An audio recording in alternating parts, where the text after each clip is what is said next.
اور زمانے سے بہت سارے بڑے بڑے لوگ آئے اس کو ملانے کے لیے، ہے نا، اور بہت بڑے بڑے نیتا وغیرہ بھی آئے اور کوئی اس کو ملا نہیں پائے.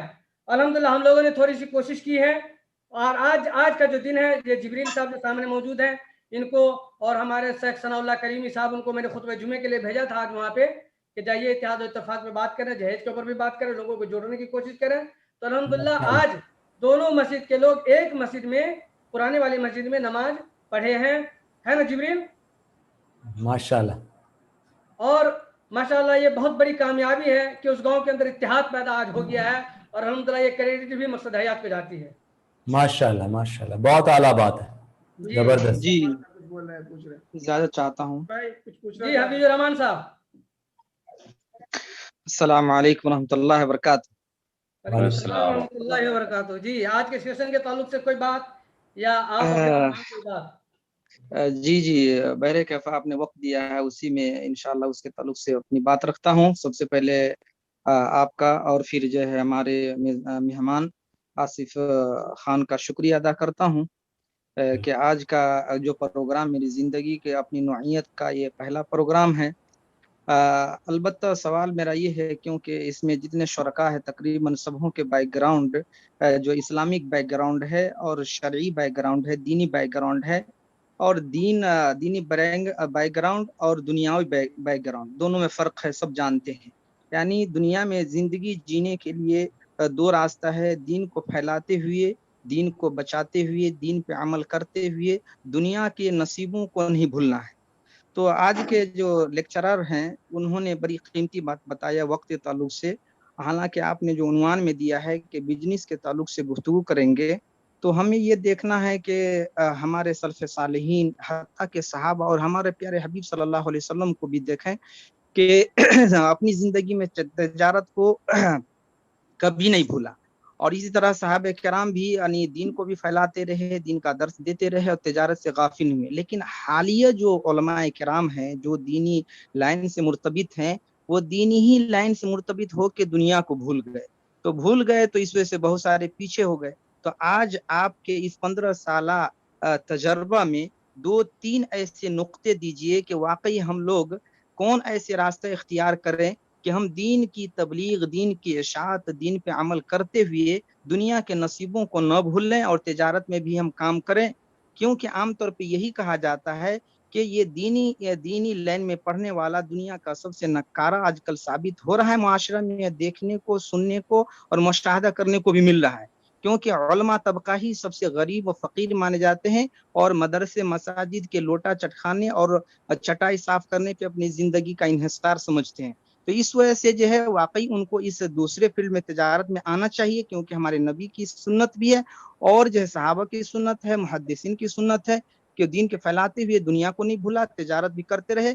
اور اس کا سب سے بڑا فائدہ یہی کہ تجارت اگر کرتے ہیں تو عام طور پہ جو آج کل معاشرے میں دیکھا جاتا ہے اور یہ حقیقت بھی ہے، اس سے کوئی چھپانے کی ضرورت نہیں ہے کہ الا من رحم ربی، جس کو اللہ نے تقوی طہارت دیا ہے تو وہی دینی لائن میں رہتے ہوئے اپنے تقوی کو بچا پاتا ہے. خصوصاً مدارس چلانے والے، مشروط چلانے والے حرام کی تمیز نہیں کر پاتے ہیں، کیونکہ سارا کا سارا اپنے مشروعی پہ انحصار رکھتے ہیں اور مشروع کو اپنا تجارت سمجھتے ہیں.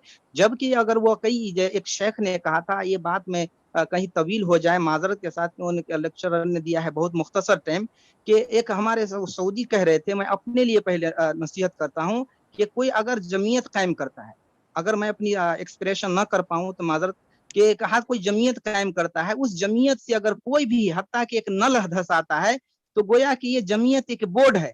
تو جمعیت کا استعمال دو معنی رکھتا ہے، یا تو جمعیت کو اپنی سمپتی بنانے کے لیے، اپنی اقتصاد مضبوط کرنے کے لیے، اپنی پراپرٹی بنانے کے لیے استعمال کرتے ہیں تو یہ حرام ہے. یا تو دوسرا جمعیت کا یا آرگنائزیشن کا، اسٹیبلشمنٹ کا اگر آپ یہ استعمال کرتے ہیں کہ اپنی ذات کو ان کے لیے استعمال کرتے ہیں، ایک ہے کہ اس جمعیت اور آرگنائزیشن کو اپنی ذات کے لیے استعمال کریں، ایک ہوتا ہے اپنی ذات کو اس جمعیت کے لیے استعمال کرتے ہیں. تو اگر آپ جمعیت کو اپنے لیے استعمال کرتے ہیں تو یہ قطعاً حرام ہے اور اس میں 90% آدمی ملوث ہے. اس لیے اپنے آپ کو بھی ہم شامل کریں تاکہ کسی کو تکلیف نہ ہو. دوسرا نقطہ جو شیخ نے کہا کہ اگر آپ اپنی ذات کو جمعیت اور آرگنائزیشن اور سینٹر کے لیے استعمال کرتے ہیں تو اس وقت آپ کو جیسے عورتوں کا اگر شادی کے وقت میں اگر اجرت مہر مثل یعنی مہر سا اگر متعین نہ ہو تو اسے مہر مثل دیا جاتا ہے، اسی طرح اگر آپ جمعیت کے لیے کام کر رہے ہیں، اپنی شخصیت کو جمعیت کی ترقی کے لیے، تو آپ اجرت مثل لے سکتے ہیں. یعنی مطلب کہ آپ ہی کے جیسا ڈگری ہولڈر، آپ ہی کے جیسے ایجوکیٹڈ پرسن اگر واقعی معاشرے میں کوئی جاب کرتا ہے تو کتنی تنخواہ ہے اتنے آپ اجرت مثل لیں گے. باقی ساری کی ساری وہ جمعیت کو مضبوط کرنا، جمعیت کو ترقی دینا اور اس جمعیت کے پلیٹ فارم سے پیسہ ہونے والے پیسے کو معاشرے کی فلاح و بہبود اور معاشرے میں پائے جانے والے غریب و نادار کی تعلیم و تربیت اور دیگر بھی نیکی کام میں خرچ ہوگا.